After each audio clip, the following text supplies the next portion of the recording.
5,500 project. Pinuntahan mo. Sa Bulacan, ilan ang project ng flood control dyan? O, pagpalagay natin, 50. Puntahan mo yan, 50 na yan. Isa-isa mo yan kung saan bawat probinsya niyan. Bulacan, Santa Maria, o San Ildefonso. Checkin mo lahat yan. O, wala. Huwag mo nang banggitin sa zona. Huwag mong pabanguin ang sarili mo just to believe the people that you are a competent leader. No. Huwag mong gawin yun kasi the truth shall set us free. So, masasabi ba natin na pinaglaruan siya nitong mga nagbigay sa kanya ng report na ganito? Kasi mapaglalaruan ka talaga kung hindi ka aware. Dapat kasi bilang Pangulo, hindi ka dapat na magtitiwala eh. Pag binigay sa'yo isang proposal project, lalo na kung finished project, dapat personally, inspectionin mo. Puntaan mo. Binigay sa'yo ng DPWH, sir. This is a project, flood control project in Bulacan. Almost 100 flood project finished already. 100. Saan lugar to? Secretary, come. Puntahan nyo. Kahit mag-helicopter ka. Puntahan nyo. Naka-declare dito. Pondo, lumabas. 5 million, 500 million, mga ganyan. Asan yan? Wala. X, questionable. Sino contractor, sino ang congressman, sino ang mga involved dito. Checkin mo. Hanggang sa mga kumpleto mo yan. Pagdating ng zona, huwag mo nang bagitin na may 5,500. Wala naman talaga physically. Ba't mo binanggit? Binigay sa'yo, ito. Tapos without proper inspection. Marami po tayong natapos na project na flood control under DPWH, 5,500 po. At marami pa pong kasunod. Ang galing. Palakpakan. Palakpakan. Ang galing, di ba? Lumitaw yung Diskaya. May nag-imbestiga sa Diskaya. Nakalkal. Mga contractor pala. Sino involved? Mga congressman. Hindi pwede maging hero at hindi talaga. Sorry to say. Kung ikaw ang Pangulo, tapos binigyan ka ng report ng iyong gabinete, tapos hindi pala totoo, ano gagawin mo? Tatanggalin ko siya. At kukunin ko muna yung pondo na ginamit. Halimbawa, nag-report. Mr. President, job well done. May project, halimbawa, DPWH, project flood control. Ito po, tapos ko na po. Kukunin ko yan. Tulad nga na sabi ko, i-inspectionin ko ako mismo. Dahil ginagawa ng tatay niya nung araw yan. Kaya halos lahat ng project ni late Ferdinand Emmanuel Edralin Marcos, hanggang ngayon napapakinabangan natin, super tibay. Walang substandard na materyales yun. Lahat yun original materials, genuine. Kasi pinupuntahan, ini-inspection niya. At ang engineer, andyan. Si Engineer Palapox, kasama yan sa mga project ni Apo Marcos. Silang dalawa, joint force sila. Sir, ito po yung mga materialis natin, sir. Ito po yung gagamitin natin. Chichikin yan. Ganon ang good leadership. Hindi mo pwede pagkatiwala sa dumating sa iyo papel, pipirmahan mo. Hindi mo naman na-inspeksyon. Di mapiblame sa iyo. Kailangan pa ba tayong umabot sa mga investigasyon? So, linawin natin, Marcos loyalist ka. Dati talaga ako Marcos loyalist. Hindi ako basta Marcos loyalist, leader. Iba kasi yung loyalista lang ng member lang, sama-sama sa mga leader. Ako po, may tao, leader po ako mismo, dito sa Caloocan. Pero, nag-withdrawal of support na po ako dahil nung makita ko po na hindi na tumutugma ang mga pangako doon sa mga dapat gawin nung Pangulo na. Nawala na yung essence of responsibility, essence of concern. Nawala na lahat yun. Nawala na yung mga napag-usapan ng mga gagawing proyekto, yung gagawing pagpapaganda sa Pilipinas, lalong-lalo na sa aking sektor na kinabibilangan, OFW. Ayoko na munang i-open yan, pero meron akong karanasan bilang OFW sektor na hindi rin napakinggan nitong Pangulong BBM. At eto pa, ang Department of Migrant Worker, under Republic Act 11641. That is under the law of previous president. Former President, best President Rodrigo Roa Duterte. Siya po ang nag-approve ng batas na Republic Act 11641 to create the Department of Migrant Worker. Hindi po si BBM. Dahil ikaw ay Marcos loyalist, sino binoto mo noong 2016? Nang 2016, sino ang binoto mo bilang Pangulo? Hindi kasi Vice President muna si BBM. Si Miriam ang kalaban ni Digong. Honestly speaking, kay Miriam ako bumoto nun. Kay Senator Miriam Defensor, sorry to say. Pero bakit ngayon ang suporta mo nasa mga Duterte kung hindi mo naman pala binoto noong 2016? Hindi naman ito usapin ng pagboto. Usapin ito ng kung ano ang nagawa mo bilang isang Pangulo. At during the term of President Duterte, ay nakita ko ang kaibahan at pagiging competent leader niya. Lalong-lalo na pagdating sa peace and order. Doon ako bumilib kay Pangulong Duterte. Kaya, ngayon, nasa kanya ang aking loyalty. Dahil, hindi ako talaga loyalty ng tao eh. Loyalty ako ng bayan at mamamayan. Ngayon, dahil si Pangulong Duterte ang gumaganap ng ikabubuti, ikauunlad ng ating bayan at mamamayan, nasa kanya ang loyalty ko. Siya kasi ang gumaganap eh. Especially sa peace and order. Tiningala tayo ng mga ibang bansa. Sa peace and order na ginawa ng war on drug na yan, actually, ang war on drug na yan, hindi naman dapat kasi nakakulong sa dahigang Pangulong Duterte, kung tutuusin eh. Dahil nakabuti yung war on drug. Ang daming nagbagong tao. Ang dami. At yung mga namatay, eto sa krimen o sa kaso, masasabi mo lang na ikaw ang pumatay o ikaw ang nagpatay sa tao na yan, dapat meron niyang concrete evidence. Hindi dapat yan inuutos lamang. Ngayon, ano ang concrete evidence? Yung baril na ginamit at si Pangulong Duterte, ang mayawak ng baril, binaril yung mga tao. Doon mo masasabi na siya talaga ang pumatay sa mga biktima ng war on drugs. Meron ba kayong maipipresenta na kahit isang beses lang na maipipresenta sa hukuman na si Pangulong Duterte may hawak na baril at binaril ang isang drug user o drug dependent? May nakita po ba kayo to present as an evidence o exhibit A ng kaso? Wala. Kaya ang pagiging Marcos loyalist ko nawala na sa mga Marcos. Actually, hindi naman ako kay BBM Marcos loyalist talaga eh. Adapted lang dahil napunta lang dahil anak yan. Pero ang tunay na pagiging Marcos loyalist ko doon sa ama. At hindi ako naging Marcos loyalist leader noon na lumalaban sa kalsada. Wala. Payapa po ang mga Marcos loyalist noon. Nagkaisa lang nung nag-EDSA na, nung nag-1986 na. Doon lang. Nagsama-sama ang mga Marcos loyalist para ipagtanggol ang dating Pangulong Ferdinand Emmanuel Edralin Marcos. Pero ano ba yung sir? Ano ba yung nalaman mo nung panahon ni Digong kasi yung talking about sa war on drugs? Ano ba yung utos ni Digong noon talaga sa war on drugs? Ano yung utos niya sa mga pulis? Ang utos niya naman talaga sa mga pulis, hanggat maaari, hulihin, i-rehabilitate. Alam nyo ba na si Pangulong Duterte ang maraming pinagawang rehabilitation center? Alam nyo yun?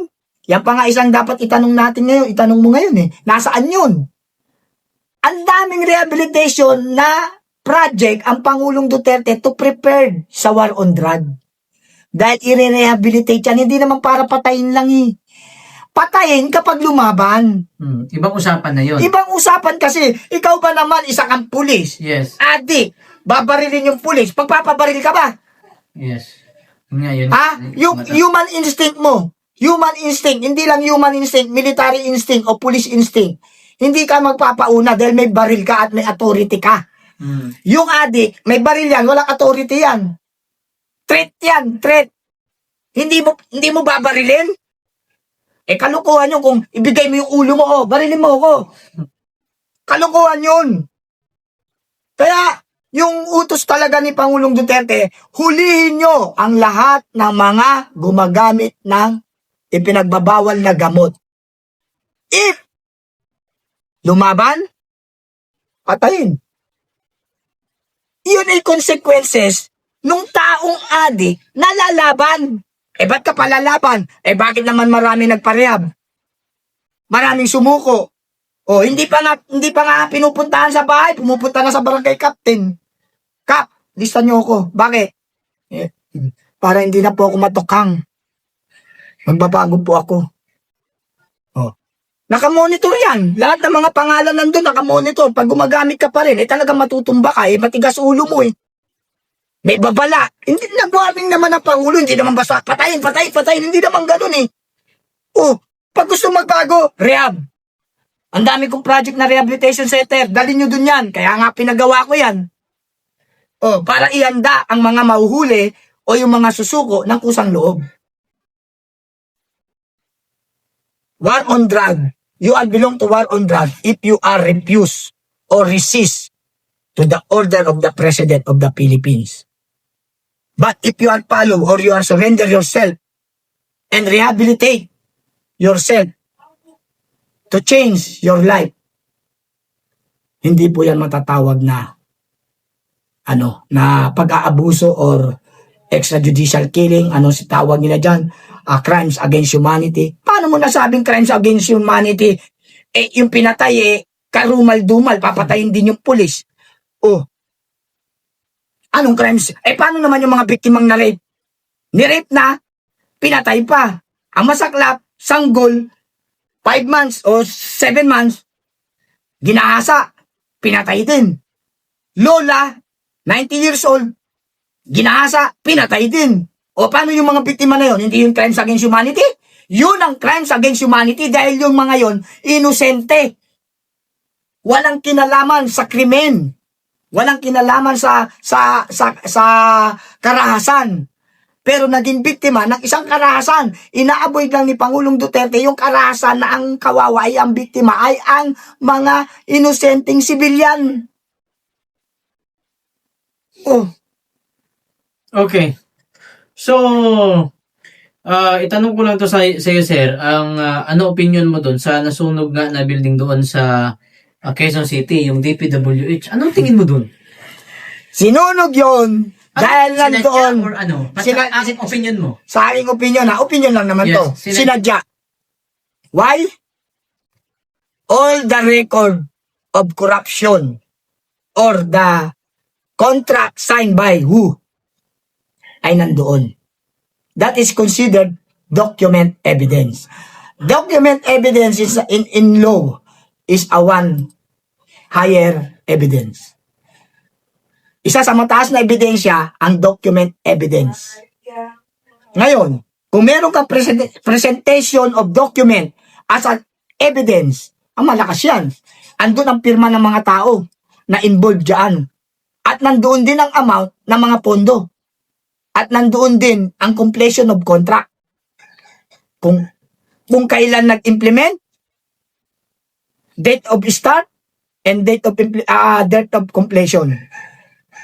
Andoon. Makikwenta mo ngayon yan. Halimbawa, 2 years contract, 1 year contract, nandun yan. May estimate mo yung budget. Kaya yung dokumentong mga importanteng katulad nun, dapat nang sunugin. Kasi pag hindi nasunog yun, maipe-present pa yun dahil ang investigasyon gumugulong. At darating ang panahon o pagkakataon na ilalabas yun. Makukuha yun at kailangang ipresenta yun considered as document evidence. Ngayon, kung nasunog ang ebidensya, may krimen pa ba? As per philosophy of law, no evidence, no crimes.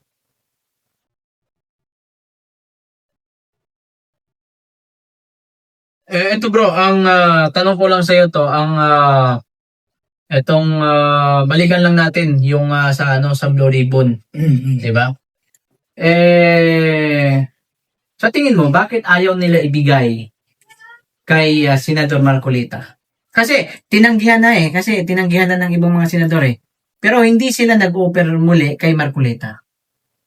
Bakit nga nila i-offer kay Marcolita? Si Marcoleta is balance. Gitna. Walang Marcos, walang Duterte. Gitna. The truth shall set us free. He is a principle to expose the truth. Ngayon, kanino ba nabisto yan? Sino ba nakapagpalabas, nakapagpaamin kay Diskaya? Malapit na eh. Malapit na yun eh. Lalabas na ang katotohanan eh. Bigla nilang tinanggal si Senator Marcoleta. Tinanggal si Chisa Escudero as a president ng ano. Oh. Sige nga. Tinanggal ang Senate President. Tinanggal ang chairman ng Blue Ribbon Committee. Oh. Pinasok si Soto. Pinasok si Lacson. Anong tawag doon? Manipulation. Manipulation. Ayaw nilang ibigay. Hindi nila ibibigay. Yun na nga. Dahil hindi nila kayang i-manipulate ang utak o ang decision making ni Senator Marcoleta. He is competent to investigate this case. And he have a concern to the country and people. So, iniwasan nila. Bro, sa tinagal-tagal na panahon, magtataka ka rin kasi kung saan masyadong mainit ang usaping flood control, saka naman nasunog yung building ng DPWH, no? Yun na nga. Kaya nga, yan intentional. Sa opinion ko, Oo. excuse. Wala akong sinasabi kung sino nagpasunog o sino nagsunog dyan. Wala akong dinideklara dyan. Basta yan ang masasabi ko based to my own opinion. Intentional arson yan. Arson yung nangyari dyan. Intentional yan.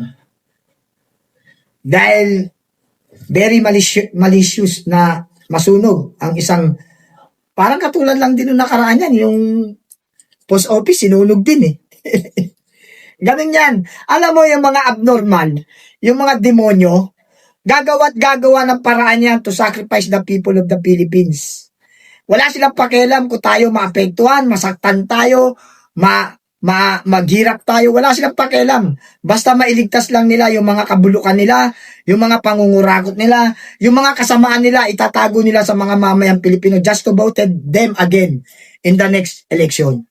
Tatakpan at tatakpan nila yan. Kaya yung pagsunog sa DPWH, that is a sacrificial. Sinacrifice nila ang building na yan just to distract the document evidence.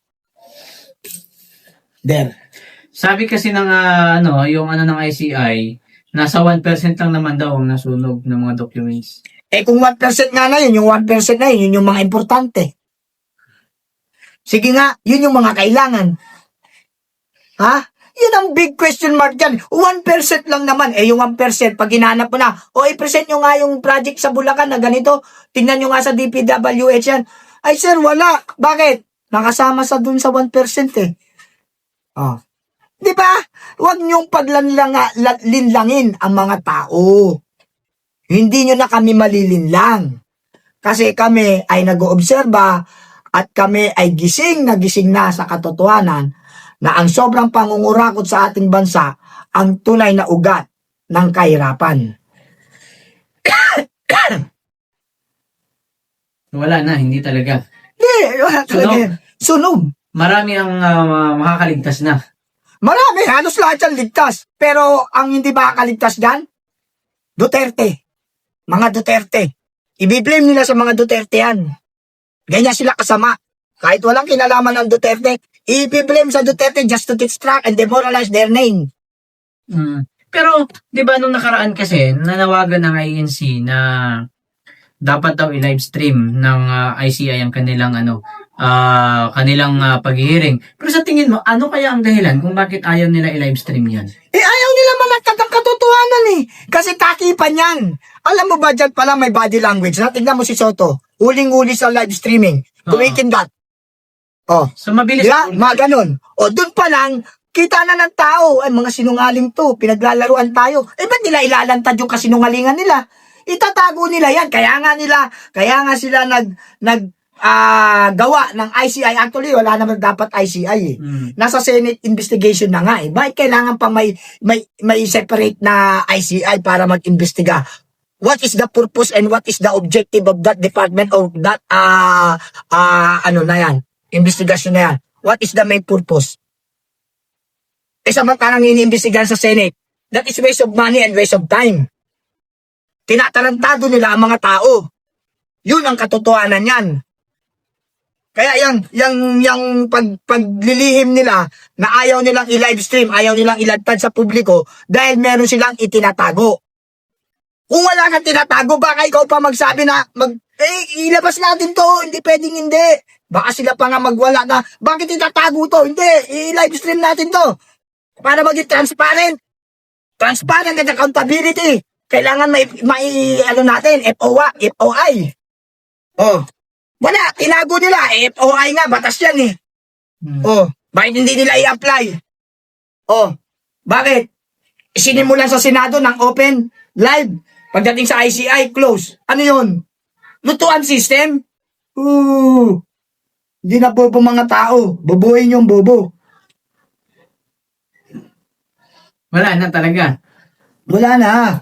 Kaya nga yan, may considered ko na moro-moro na lang din yan o wag natin banggitin moro-moro na nagre-react ang mga kapatid natin Muslim, yes. Sorry to say kasi yan lang nakasanayan natin. Yan naman kasi moro-moro kasi sa language natin. Parang good, ano ba? Parang ano lang, joke-joke. Parang gano'n. Joke-joke, walang seryosohan. Kumbaga, kunwarian. Yan. Yan ay kunwarian, yun na lang gamitin natin. Sorry to say sa mga ating kapatid na mga Muslim. Mga kapatid natin yan, mahal natin yan. Meron tayong kasama mga Muslim na lumalaban para sa bayan at mamayan. Mahal namin kayong lahat. Tayo nagkakaisa, Kristiyano, Muslim. Kung ano man ang ating mga reliyon, isa lang masasabi ko, lahat tayo ay Pilipino. Lahat tayo ay dugong bugaw na dapat magsama-sama at magkaisa sa nangyayari sa ating bansa. Mayaman sana ang bansang Pilipinas. Kaya lang, dahil sa mga kurakot. Kaya nga para sa akin, opinion, abolish the Congress. Ang laki ng budget niyan eh. Ang laki ng pondo. Ilan sila? 200 plus yan, di ba? Mga 300. Ha? 300. 300 congressman ang pinapasahod nila. Na may mga pondo pa. Ilagay mo sa budget yan. Alisin mo yan. Di ba? Ang laking tulong sana. Sorry sa mga congressman na matitino, matatalino at may puso para magtrabaho, magserbisyo sa mga tao. Madadamay kayo dyan sa in general abolish. Pero isa lang masasabi ko, kayong mga congressman na may puso, may tunay na serbisyo para sa tao, hindi kayo mawawalan ng pwesto. Dahil kayo ay makatao, makabayan at makadiyos, magkakaroon kayo ng pwesto. Hindi kayo mawawalan. Ilan lang naman kayo eh. Halos lahat buhaya. Ilan lang kayong congressman na mga tumutupad sa inyong mga tungkulin. Kaya kaya-kaya kayo i-occupied ng new management o new administration. Yes. Bro, ano sa tingin mo?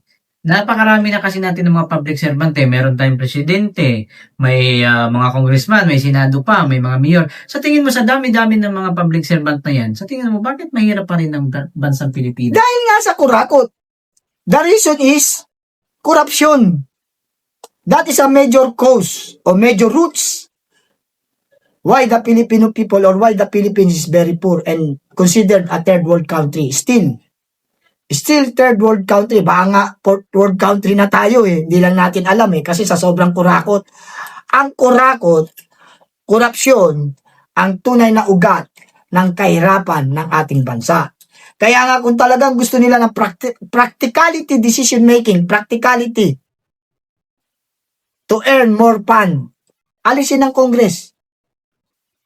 Pag inabolish ang Congress, ilan yung pinasasahuran? 300? 300 plus. 300 plus. Yung mga pondo pa yan.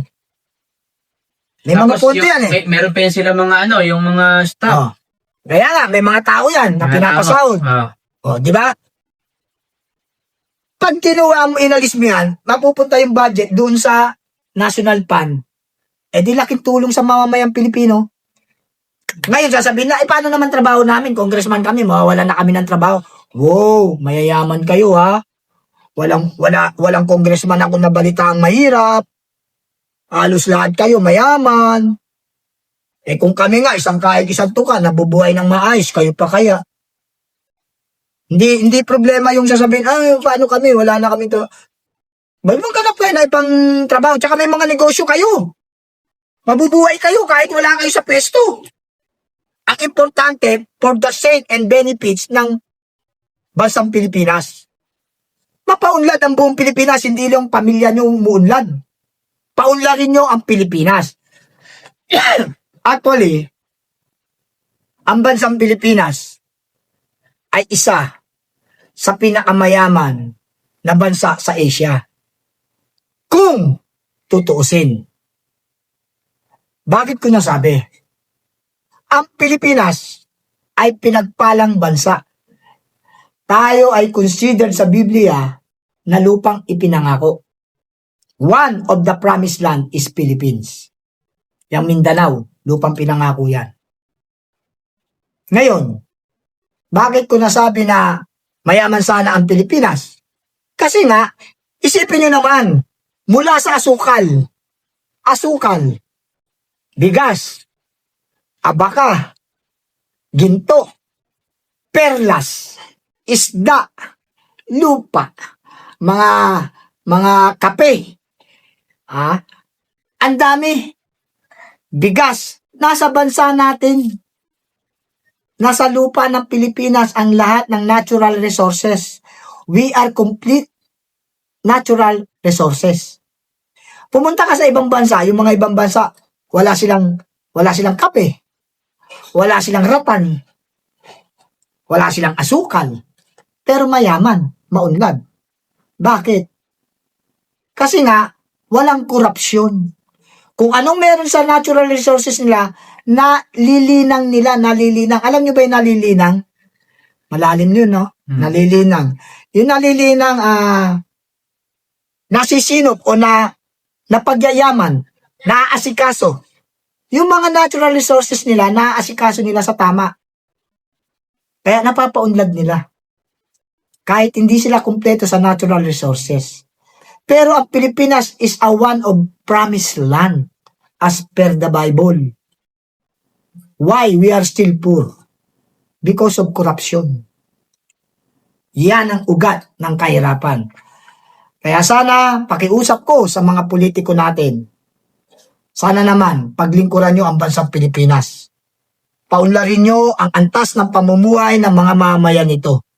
Gamitin nyo ang inyong mga talino sa paggamit ng pagpapaunlad ng ating bansa. Sayang ang ating mga natural resources. Sayang ang pondo ng bansang Pilipinas kung napupunta lang sa mga pamilya nyo. Kawawa ang Pilipinas. Habang umaangat individual ng pamilya nyo, naghihirap naman ang kabuuan ng mga mamamayang Pilipino. Huwag ganun. Unahin nyo ang bansa. Unahin nyo ang kabuuang mamamayan. Hindi ang mga pamilya nila. Sa ngayon, mayayaman na ang pamilya nyo. Stop corruption naman. Pwede? Stop corruption. Bro, ano kaya sa tingin mo? Ano sa tingin mo or opinion mo na yung dollar ngayon ay mataas? Although hindi na siya kasi nung nakaraan pumalo ito ng 57 but matagal na rin na ilang buwan na rin na nag-stay siya sa 58. Sa tingin mo, anong epekto nito sa ating bansa? Kasi kung titingnan natin sa ating mga OFW, although pabor ito dahil nga mataas yung dollar, mataas yung palit. Pero anong epekto nito sa Pilipinas kung mataas yung dollar? Malaki. Malaki kasi ang pera natin, ang Philippine money, ipinapalit natin sa dollar. Tapos, yung mga produkto natin galing din sa ibang bansa. Kaya ang mangyayari niyan, ang epekto sa atin yan, habang tumataas ang pera ng dollar, nagde-devaluate ang ating pera. Bumababa. Yes, devaluation. So, ang epekto, Tayo, ang epekto, mahirapan tayo kasi bibili tayo. Alam mo ba na pag tayo bumili ng mga export o mga produkto, by dollars yan, hindi yan by Philippines. Akala mo, peso, bibili ka sa Japan. Oh, 500,000 pesos. Hindi, i-convert mo sa dollar yan. Hindi tatanggapin yan pag pesos binigay mo. Oh, di apektado. Ekonomiya ng Pilipinas apektado. Halimbawa, yan, bumibili tayo ng langis o ano man. Dollar yun, bro, per barrel. Hindi natin pinipili sa pesos yun. Oh, magkano yun? Million of dollars. Million of dollars, i-convert mo sa pesos yun. 58 for 58 pesos for $1. Eh, ilang dollar ang bibilin mo sa Amerika para mabili mo yung ilang baril ng langis? Oh, halimbawa, mga bakal, kailangan nating magkuha, mag-import. Oh, i-import tayo, bibili natin yun, akala mo tanggapin ng peso? Hindi. Pero ano kaya ang dahilan kung bakit mas tumataas ang dollar kontra sa piso? Ngayong administrasyon, mas mataas ang dollar. Eh kasi nga, incompetent leadership. Unang-una, less investor tayo ngayon. Alam mo ba yun? Takot mag-invest sa atin. Bakit? Eh, kung ang Pangulo nyo kurakot, yung mga kayo, mga politiko nyo kurakot, ba't ako ano? Tapos ito pa isa. Tayo ang pinakamataas ang bayarin sa kuryente. Ngayon, sino mangangalakal sa atin? Sino mag-ano sa atin i-invest? Na foreign investor. Halimbawa ako, Amerikano. O mag-invest ako dyan. Eh, pag binayaran kong kuryente ng isang kumpanya ko, ang mahal. Hindi sa kuryente pa lang, lugi na ako. Eh, yung manpower ko pa. Oh, babayaran ko yung mga tao ko, 1,000 employee. Plus kuryente ko, ang ano ko, gamit ko, maraming aircon lahat yan. Oh, ang mahal ng kuryente ko. Ba't ako mag-invest sa inyo? Sa Thailand ang mura. Oh, sa Vietnam ang mura. Sa Indonesia ang mura. Singapore ang mura. Ba't yan ako sa inyo? Eh dito, tahimik, payapa, walang war on drugs, walang krimen, less. May krimen man, pero less, konti. Eh sa atin, makakita lang ng foreigner, kinikidnap, pinuhold up. Oh, paano ako mag-invest dyan? Wala akong security.